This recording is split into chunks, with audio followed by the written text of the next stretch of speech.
A Royals legend called it quits the other day, so let's talk about it on this edition of Locked On Royals. You are Locked On Royals, your daily Kansas City Royals podcast. Part of the Locked On Podcast Network, your team every day.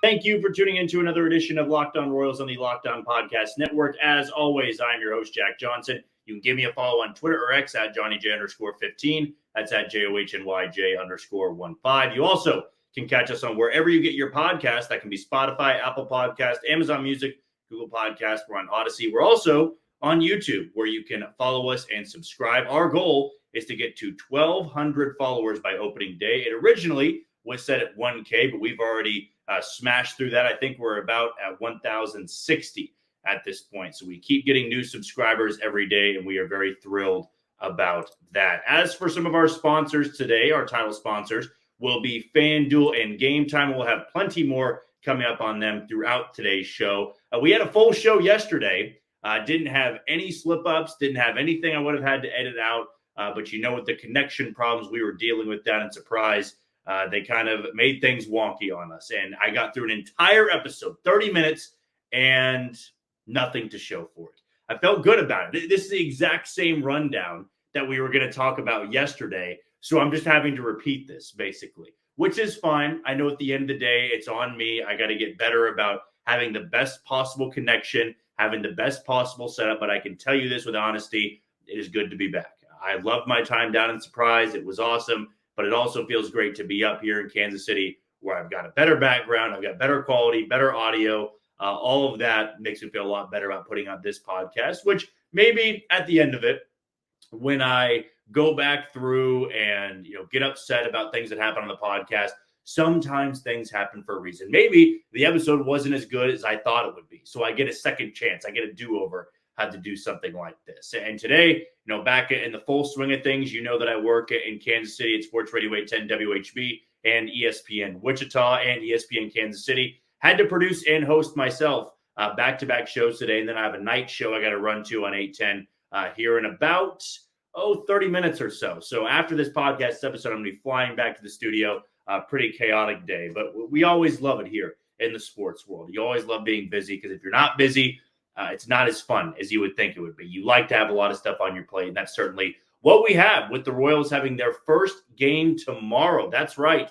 The Royals and Rangers will have a first pitch tomorrow at 2:05. You can listen to that on the radio broadcast. I believe it'll be on 610 and MLB.com. First broadcast game on TV. I know a lot of people have been asking me about Amazon Prime, the Bally Sports app. Haven't heard much on the Amazon Prime deal. I don't know if it'll be done throughout spring training or before the regular season. I do know that if you have the Bally Sports app, same one you used last year, you can use that to watch the game on Sunday. That I can confirm, and that's where I'll be watching on Sunday. I can't remember who the Royals are playing on that day. I'd have to go back and check that out. But if you do know, let me know in the YouTube comments, or just give me a text or a tweet on Twitter at JohnnyJ_15. Well, the news that we didn't get the chance to go into yesterday was about Eric Hosmer calling it quits. A Royals icon, a Royals legend, somebody that everybody can remember, not just Royals fans, back in the 2010s.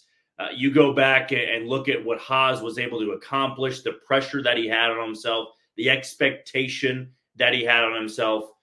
It was like nothing the Royals fan base had seen since Alex Gordon, Zach Greinke.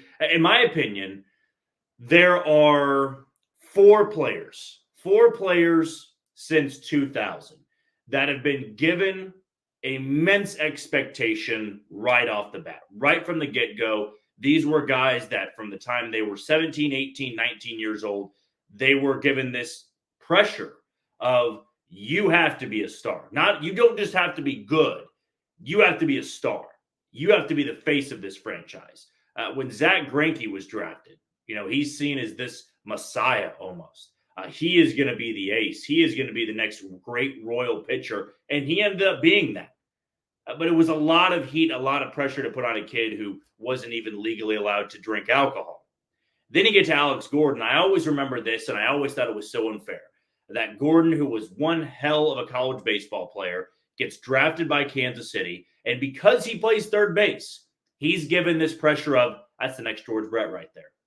That is the next George Brett. He is going to be an MVP winner. He is going to be a centerpiece, a star of Kansas City for decades to come. Gordo was fantastic. He was a great player for a number of years, but he wasn't George Brett. And he never lived up to that expectation. And I always thought it was dumb to put that on a guy who had never played at the big league level. You don't do that. A Hall of Famer, one of the greats, and then before this kid can even grab a bat and hit in the big leagues, he's got that type of expectation. It's unfair to do. And then I thought Eric Hosmer was the third one to really get that pressure. He was one of Dayton Moore's first draft picks. He was somebody that absolutely tore it up at every level in the minor leagues. And I go back to that day, 10 to 13 years ago. I know it was in that range. Was it 2011? I think was when he debuted. 2010 or 2011. It was one of those years. Won't forget it because it was Oakland that came to Kansas City. And the asking price, the demand for tickets was unbelievable when Haas made his debut. And it was a huge deal. It was a massive deal because he was this prospect in a loaded system, right? Everybody remembers the 09 farm system of the Royals, the best baseball I'd ever seen, basically. So this was that first wave of everybody going, here's the guy. We can talk about Mike Moustakas, Johnny Giavitello. I mean, Salvi wasn't even ranked that highly in the minor league system. You had John Lamb. You had Mike Montgomery. You had Jake Odorizzi. You had Will Myers. Will Myers was that centerpiece. But, of course, Will Myers gets traded to Tampa Bay for James Shields and Wade Davis and Elliott Johnson. But Haas was the guy. He was the homegrown guy. And here he is, this immense weight of expectation. Now, before I go any further, you're probably thinking, well, who's the fourth guy? Hold on. Who's the fourth guy? Well, it's Bobby Wood Jr. Bobby Wood Jr., for the time he's 18, 19 years old, is, all right, here's the guy. Here is the star. Here is the centerpiece. Here's the MVP. And so far, he's already gotten some MVP votes. More than Hosmer ever got. More than Gordon ever got. More than Greinke ever got. Or Greinke might have been in one of those Cy Young years getting a couple MVP votes. But Bobby Wood Jr. is one of those guys since 2000 that's gotten that level of expectation. But Hosmer, of course, has this big ovation as he comes to the plate. And he draws a walk. I remember he drew a walk and he stole a base in that game. And then later on, I think it was that Sunday of the series, he just absolutely scorched a one that was about 112, 113 miles an hour, just ricocheted off the padding in right center field. And that was the first hit I ever saw Eric Hosmer have. I didn't see his first major league hit, but I saw the first, wow, this guy is truly going to be something special. And then he goes through the sophomore slump. And then he kind of becomes this face of a Royals team that was on the rise. Salvi, I've always said, has had this face of the franchise look. But Salvi was never as popular off the field as Hosmer was. Hosmer, in the time that the Royals were getting to the playoffs, getting the World Series, he was this big piece off the field. When he was out in Kansas City, you recognized him. He had the big smile. He had the big hair. He is a big dude. I mean, he stood out. And he was always the guy the Royals wanted to promote. He was great with fans. He was great with media. And then as the Royals are making these runs, he starts putting together this iconic storyline of him as a baseball player. You have the 2015 playoffs, the big time 2-run shot in the 9th inning off of, I think it was Josh Fields, the dramatic Game 4 against Houston. He's got the Game 6 hit in the ALCS, the one that drives in Kane from first base. He's got the walk-off in the World Series, Game 1 off of Bartolo Colon, after he made that brutal error in the 8th inning with Kelvin Herrera on the mound. It was just this beautiful storied career for a franchise that hadn't had many stars. And I would say this, Eric Hosmer was never a baseball star, like a Mike Trout.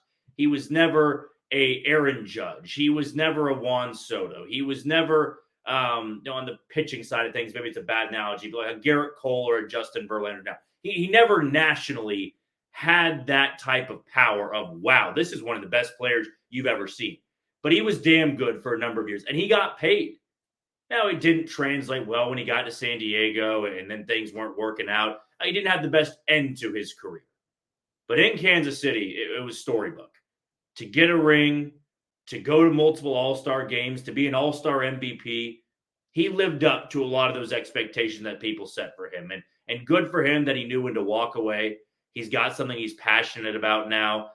This is something we'll see a lot in the sports world as players, creating podcasts. This one is called Moonball, I believe.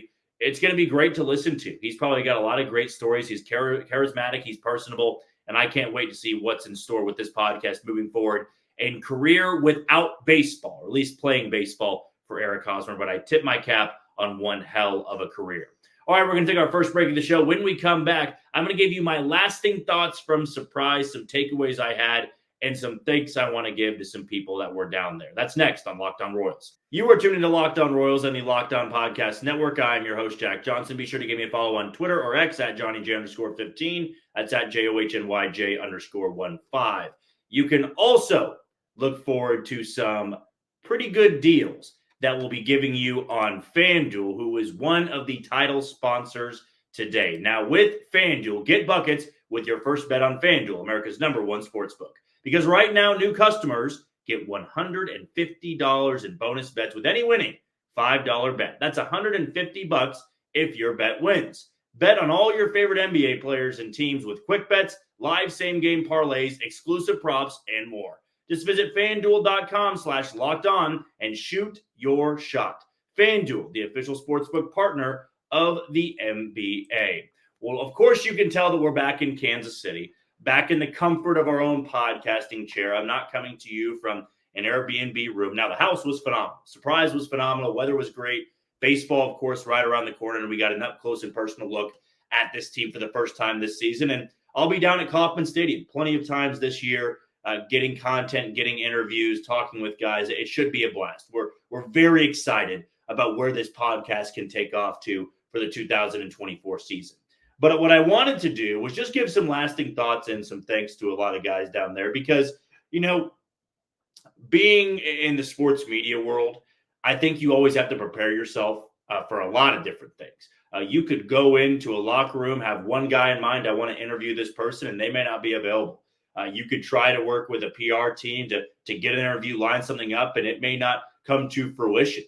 You can try to get the best possible audio and video you can have, and it may not work out. Hell, I ran into a couple of bumps and bruises along the way with just internet problems and not having the best quality, dropping a few times, and not being able to interview the guys that maybe going into that day I wanted to interview. But across the board, what I always like doing, and I have liked doing since working in sports, is give these angles, give these conversations of guys that maybe for a lot of people you will only see on TV. You will only be familiar with watching in a Royals uniform. Whether you go to Kauffman Stadium, whether you see them on the road, you're only going to get a bird's eye view of them, if you will. You're going to get the fan perspective. And me being a huge fan of baseball and loving this team and covering this team and growing up in Kansas City my entire life, that was something that always interested me. I wanted to know who some of these guys were, what their background was, because I always thought it was funny in sports that, from the time you're young, when you're growing up watching this game, whether it's baseball, football, or basketball, you put sports athletes on a pedestal. It's like they are different than me. They can do things better than I can. Whereas a lot of us, you just have the average Joe job.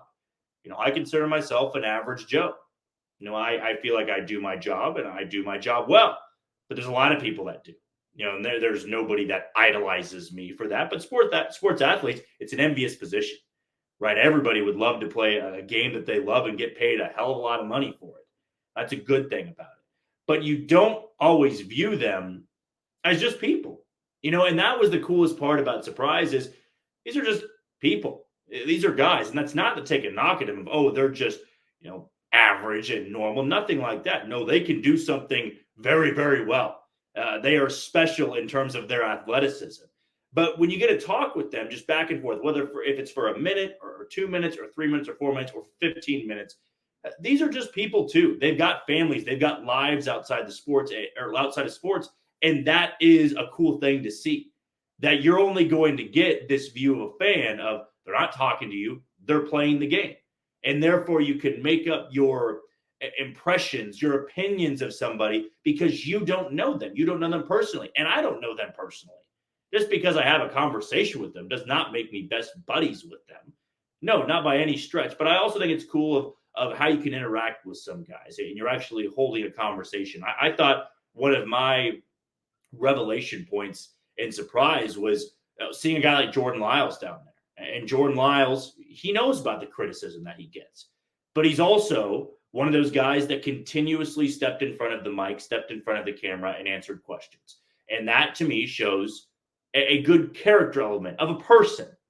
You know, you can criticize an athlete. I'm not saying that, just because they're a good guy, you can't criticize them. It's not that. But it also gives me a different look on some of these guys. It makes me understand the human part of this game, the mental part of this game. And the mental part of this game is really hard. And everybody knows that. You know, where it's easy for us, it's easy for me to be like, take that guy out of the lineup. You know, he can't be playing. You need to take Michael Massey out of the lineup or Kyle Lisbo out of the lineup. I'm done. Put somebody else out there.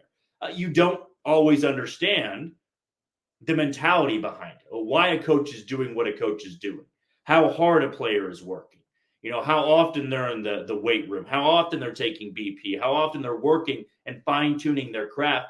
That was cool to see because for hours on end, I would sit out there and, you know, watch these drills, watch these practices, and watch these guys play. And I think by far and away, the coolest thing about it is these guys seem very close together. These guys feel like they got really good chemistry. And I remember I said that in a handful of my podcasts down there in Surprise. The chemistry looks good. These are guys that want to be around each other. And I also, you know, saw a very much motivated group. And that kind of ties back into the how hard these guys are working, how early these guys were there.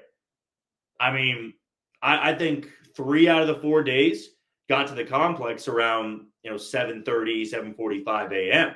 Some of the players didn't need to be there until 11.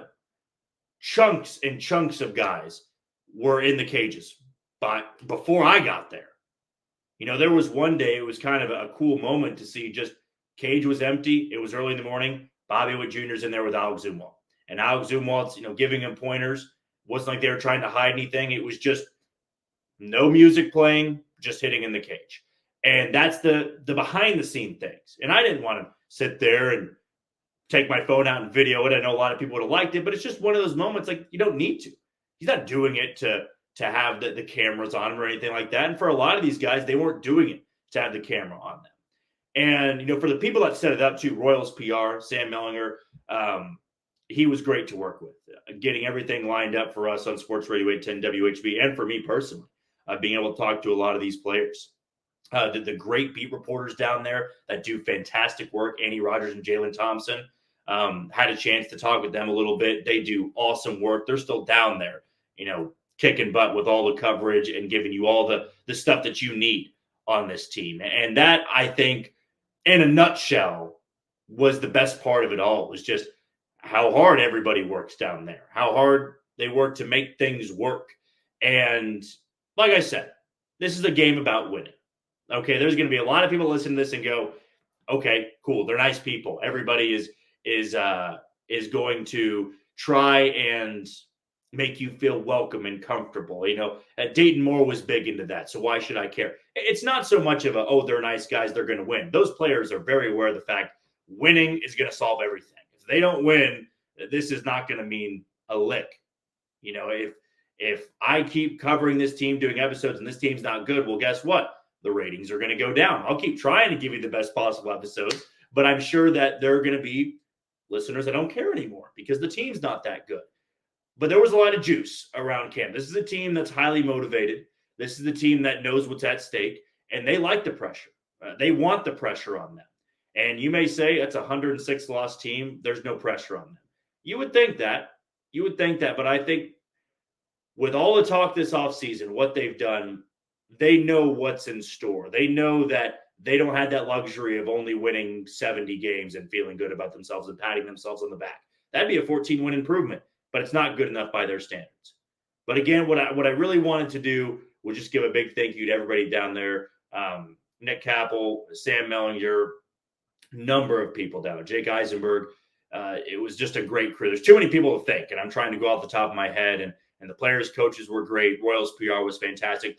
The workers at Surprise Stadium were awesome. There was great college baseball going on. The fans that were out there, all just such a fun time. If you hadn't had the chance yet, go down to some spring training games. It's such a fun atmosphere, and Surprise is a great town, a great city to go and enjoy some baseball and just enjoy the atmosphere down there. Can't beat the weather, that's for sure. And I came back here, and Kansas City had great weather, so I can't really gloat too much about it. All right, before we move on to our final segment of the show, I want to give a shout out to Locked On Sports Today. It's here for you 24/7, covering the top sports stories of the day. You can go and be the next subscriber and find it on all the free Fire TV channels app. Again, that is Locked On Sports Today, 24/7 coverage. You can't beat that. For our final segment, I want to talk about John McMillon, who I had a chance to sit down with for just a brief amount of time on my last day in Surprise. That's next on Locked On Royals. You are tuned into Locked On Royals and the Locked On Podcast Network. I'm your host, Jack Johnson. Be sure to give me a follow on Twitter or X at JohnnyJ_15.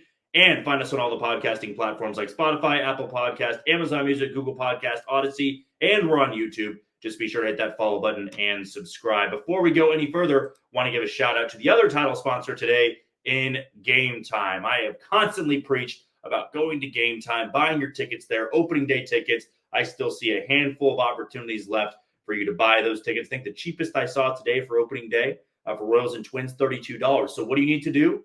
Go use our code of Locked On, LOCKEDON, for $20 off. You just want to go by yourself, $32 ticket, shave off $20. There you go. You're going for less than $15 and can save some money on a beer and a hot dog. That sounds pretty good to me. So we've got that great code going for you. I actually was looking at concert tickets today. Fall Out Boy. I'm a big Fall Out Boy fan. They're going to be down in Fort Worth, Texas. Where did I go for the best deals? It was Gametime. They were showing me, 1 ticket, 2 tickets, 5 tickets, 10 tickets, and where those best deals would be. So Gametime, they just make it so much easier on you. So here's what you need to do. Go and download the Gametime app, create an account, and use code Locked On for $20 off on your first purchase. Those terms apply. Again, create an account and redeem code LOCKEDON for $20 off. Download Gametime today. Last minute tickets, lowest price, guaranteed. Well, the final thing I wanted to go over was the final interview I actually had down in Surprise, Arizona with John McMillon. And I really do appreciate the time he gave me because he was busy. He had a live BP that he was throwing. He had to go get loose and, probably more so on me. I had a lot more time than I thought I did to go over there and ask him for an interview. And stupid on me, I caught him in the final 2 minutes that he was leaving. But I said, hey, if you got no time, no issues whatsoever. He's like, no, I got a minute or two here. So just started rapid firing in some questions. And I wanted to make sure that I got his health in order. I need to make sure that the most important question that everybody was wanting to know is John McMillon healthy? Because I believe John McMillon can be this team's best bullpen arm if he's healthy. Now, that is a big if. The lights out fastball is there. The power slider is there. The swing and miss stuff is there. Small sample size, right? Only 4 innings last year before he got hurt. But those 4 innings were elite. 8 strikeouts, no walks, only allowed 1 run, and it was a home run to the second batter he faced in his big league career. This is the guy that's got stuff in the minor league level. He showed that he was striking out north of 15 guys per 9. It was ridiculous. Nobody could touch him in AA and AAA. In fact, I take that back. He didn't even pitch in AAA. He made the jump from AA Northwest Arkansas to Kansas City. So we know about the flame-throwing abilities. We know about how lethal he can be in the bullpen. But health is a thing that everybody's going to be watching for. Health is going to be the number one priority for him. And at the end of the day, this is a guy that is always going to have those questions about the injury, not because he's injury prone, but because of the velocity. Now, you throw 100, 101 consistently, it's a lot on the arm there. It's a lot on the elbow. Now, I think it was a lat strain that he was battling at the end of the year, but he told me so far, so good. And he had the chance to go out there and throw a live BP. I had to hike it back to the Airbnb before going to the airport. So unfortunately, I didn't get the chance to see that live BP. But this is a guy that I think understands the potential that's there. Mac Quatrero, I even asked Mac Quatrero about the upside to him, and he was just kind of, I think, in awe of him as a player. He's like, the sky's the limit for him, man. When you got that type of stuff, that violent of stuff, that electric arsenal of a fastball and slider combination. I mean, the sky's the limit for a bullpen arm like that. And whereas command was always the concern of, well, he's not going to be able to throw enough strikes. Look at somebody like a Josh Stallman. When he was on and his velocity was at its peak, you're looking at 97, 98, 99, 100, at times even 102 maxing out. McMillon can do the same. Whereas in that four inning sample size, I guess it would be 4-game sample size as well, the command wasn't really an issue. He really had good control of his stuff, and that's when I would have thought this stuff would be at its maybe shakiest. He's got the nerves, he's got the anxiety, and always happens with the young pitcher on the mound. Did not waver. And that's why for people going, well, maybe, John McMillon starts off in AAA. He doesn't need to make that jump to Kansas City. Yeah, he does. He is a guy that needs to have a spot in this bullpen, assuming he gets through spring training healthy. Because if he can get through spring training healthy, this is an elite weapon out of your bullpen. And not a lot of people are going to know about him yet. That's the thing. He needs to stay under the radar. He needs to be that guy like when Josh Stallman was really dominating early on in 2021. It was, man, this guy has just wipeout stuff. Now, Stallman couldn't stay healthy, and the velo started dipping. Hoping and fingers crossed that doesn't happen to John McMillon, because if it doesn't, I think there is something in there. There is a special kind of player in there in John McMillon. I mean, I know they have really raised the floor of this bullpen. I know there are a lot of guys to work with, but this is the guy with the stuff. This is the closer type of stuff that you're hoping to find. And when the Royals build a bullpen, it's not always with guys like Chris Stratton and Nick Anderson and Will Smith. That helps you out for the now. But what takes your bullpen to the next level is having somebody like John McMillon. And John McMillon has the stuff. He can be the guy. Health, though, is the number one priority, although he tells me so far, so good. And I hope to hear a lot of the same throughout spring training. Royals and Rangers tomorrow at 2:05, the first game on the Cactus League schedule. And before we say goodbye and gear up for a Mailbag Friday, which will take place tomorrow, and then since I didn't have the right audio, I screwed everything up for yesterday's episode, didn't have one. We will have an episode on Saturday morning, so don't stress out too much about that. We'll have Royals coverage before their game on Saturday as well. Before we say goodbye today, want to give one last shout out to Locked On Sports Today. It's here for you 24/7, covering the top sports stories of the day with all of that action, and you can find them on all the free Fire TV channels app. Again, that's Locked On Sports TV Today, 24/7 coverage. Go and subscribe. Tomorrow, we're going to have a Mailbag Friday segment, but until then, you take it easy, Kansas City.